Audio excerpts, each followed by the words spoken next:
Hey, welcome to Soul Hub. So in this episode, we're talking all about mantras and positive affirmations. And the question is, do they actually work? Can they actually help you in your life? Or is there a much more powerful way to actually use them than most people have ever heard of? And this is actually a question that came from Gil from the community, who asked, do mantras or positive affirmations work? Can they really change my life or not?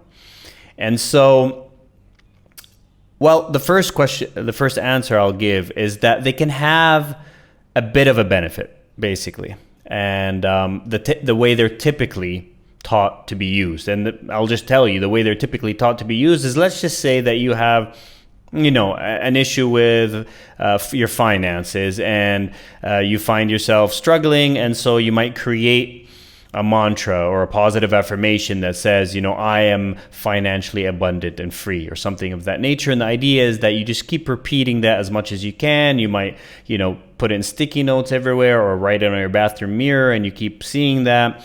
And the more you repeat that, the more you reprogram your brain, and eventually you start to believe it. It replaces the limiting belief that was there. And then, all of a sudden you attract it into your life. That's the idea. Or it could be with anything. It could be, an affirmation, I am enough, if your issue is unworthiness or something of that nature.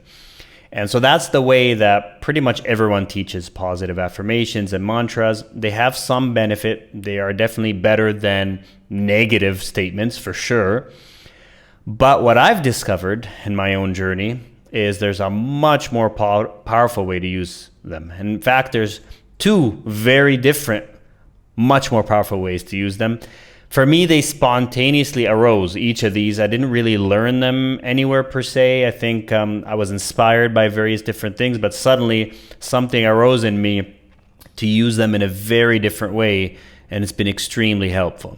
And so let me get into what those are, and I'll start with the first way. So if you've ever used a positive affirmation or mantra, you'll notice one thing that almost everyone feels. And it's that it feels like bullshit, to be very frank and direct and honest. They just feel like lies, like you're telling yourself a lie. So for instance, if you are really struggling financially, and then you say, I am abundant, I'm financially abundant, for instance, it feels like a lie internally. Or if you feel a deep sense of unworthiness, when you say, I am enough, well, part of it might obviously feel better than saying I'm unworthy, obviously, but another part of you, a deeper part of you, feels like that's not really true. I don't really feel enough, or I don't really feel financially abundant because, well, here's my outer circumstances. I know I'm not, for instance. And so that part of you that feels or even knows that it's a lie is the dominant part. That's the subconscious part, and that's what's remaining in control. And that's where the programming really is. So even while your conscious mind might be saying, I am this or I am that, your subconscious is saying, no, you're not. No, you're not. And you kind of feel that, you're telling yourself a lie. And so while the idea is that if you repeat it over time, enough times, you'll start to believe it, the reality is, because it feels false, for the most part, it's really hard to continue that practice for enough of time to actually start to believe it. And even then, it's hard to really believe it just by repeating it when something feels false. It's almost like each time you say it and you feel that falseness, but you don't admit it to yourself and you try to convince yourself that, no, it's true. It's almost like you feel less authentic in a way. And you almost are convincing yourself that it really isn't true because you're disregarding that part of yourself that knows the truth. And so I haven't found them very helpful for that reason, although I have used them to certain amounts of success in the past. But I did discover a couple ways that are much more powerful. And the first way is, instead of trying to convince yourself of the truth of an affirmation or a mantra or whatever it is to actually allow yourself to feel the untruth of it and work with that. So how does this work? Well, let's just use a simple example again, something a lot of people I think can relate to, something along the lines of finances. For instance, you're struggling financially, and you can use whatever it is that applies most to you for this to be most helpful to you. But let's just say you're saying, you know, I'm financially abundant and free, all right? And when you say that, pay very close attention inside, right? And usually, now you might often disregard it because that's how you think you're supposed to be doing, you know, these things. But if now your reason for doing it is different, what you're doing is you say it and you pay attention inside to where it feels false. And usually what will actually occur is some kind of contraction within your body because your nervous system knows that it's actually not true. You can lie to the conscious mind, but you cannot lie to the subconscious mind, which is what the nervous system is. It's your subconscious. And so usually there will be some kind of an energetic contraction somewhere in the body. It can be around the heart, it could be in the gut, it could be in the spine, it could be in the shoulders, whatever. Pay attention inside, right? Close your eyes. Get very relaxed. Say the affirmation or mantra. Say it and just pay attention to where it feels false, okay? Or maybe it'll be just a general sense of falseness all over. That's fine too. But the idea is that when you locate that sense of falseness, stay with that. All right. And what you want to do here is you do not want to try to push that away or try to do what feels natural, which is convince it that, oh, no, I do actually feel it. That's not what you want to do. What you want to do is stay with it, right? And allow that sense of falseness to be there. Now, this is very counterintuitive because, again, we're taught that if we focus on the negative, that's what we're going to attract. But the truth is, that's what you're attracting because that is what's in your subconscious mind, in your nervous system. In your nervous system, for instance, in this example, you do not feel financially abundant. You might be using external proof to say, see, I am not actually. And so that's what you actually feel. That's what your energy field is actually radiating. All right. And so denying it now is not going to be helpful to you. That's just the conscious mind denying it, where it's really the subconscious. It's your energy field that's attracting everything you have in your life. And so it doesn't matter at this point if you deny it. That's not going to help you. So you might as well acknowledge it and accept it. And that's where the magic actually occurs. So what you do is you notice where that contraction is.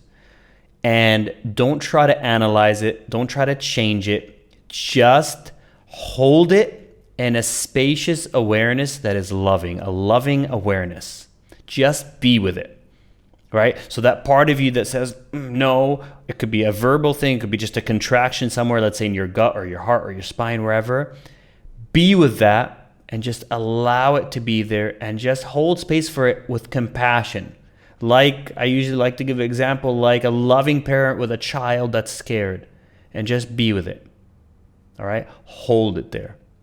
What this will do, this light of awareness, this loving compassion, it will transmute that energetic blockage slowly over time. You'll have to do this obviously more than once. Just like you were planning to do your positive affirmation for whatever days or weeks, you do this with it, right? For that length of time. You do it daily consistently. And each time you are able to hold it with loving awareness and allow that seemingly negative limiting belief to be there, that contraction to be there. Just allow it to be as it is and love it anyway. Welcome it. Embrace it. Tell it you're welcome here. It's okay. It's okay. Now that's challenging to do because part of you feels, oh, well, that's why I'm not abundant, or that's why, this is blocking me. But believe me, the only thing that's going to change it is love. It's like a block of ice. The only thing that will slowly thaw it is love. So just love it. Allow it to be there. Just hold it in your awareness. All right? And what will happen slowly and slowly is that it'll start dissolving, and eventually the energetic blockage will no longer be there if you stick with it. And what then happens is all of a sudden you are free of that limiting belief truly. Not by convincing yourself consciously otherwise, but truly by having transmuted it through love. And then all of a sudden, whatever was blocking you from having what your soul desired or whatever, just disappears. or at least gets a lot smaller and has a lot less of a negative impact on your life. So that is the first way to work with affirmations. That is a radically different way. Instead of trying to convince yourself of them, you work with using them to find the energetic blockage in your body, and then you transmute that. That's technique number one. Technique number two is actually very different, and it's a spin on the positive affirmation or the mantra. And again, this one kind of arose spontaneously with me. So someone was talking about something about, using a mantra, something like I am loving, or I am kind, or I am forgiving. And when you're not being loving, when you're not fully kind or forgiving, again, something within you feels that that's false. Like there's something that's not true about that. Because it's the person, it's you that is saying, I am, let's say, a loving person, but part of you knows, well, I'm not always a loving person. Sometimes I'm an asshole, for instance, right? And so, that feels like a lie. And so something arose in me one time, and instead of saying I am loving, or I am kind, or I am peaceful, suddenly I found myself saying I am love, I am kindness, I am peace. And that felt very true, even at a deep subconscious level.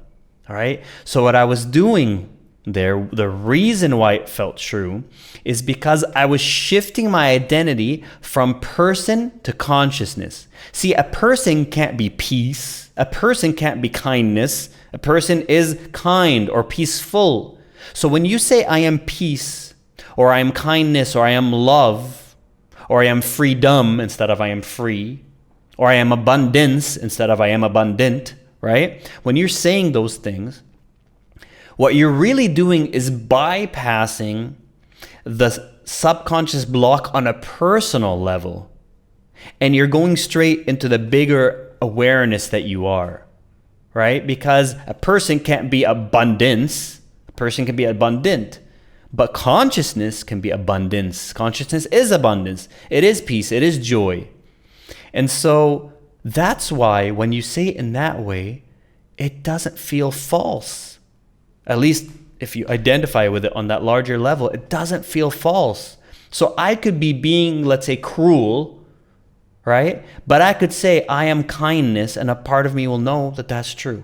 That I am kindness, but somehow temporarily I've forgotten my true nature and I am acting cruel, right? Whereas if I were to say I am kind, or I'm a kind person, some part of me would say, well, that's not true.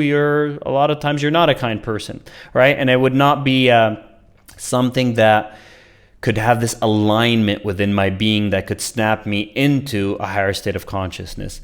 But when I say I'm kindness, that can snap me right away into a higher state of consciousness, because the images it conjures up, or the identification is I am kindness itself. I am a quality of consciousness, and that instantly shifts me back into being consciousness instead of being the person.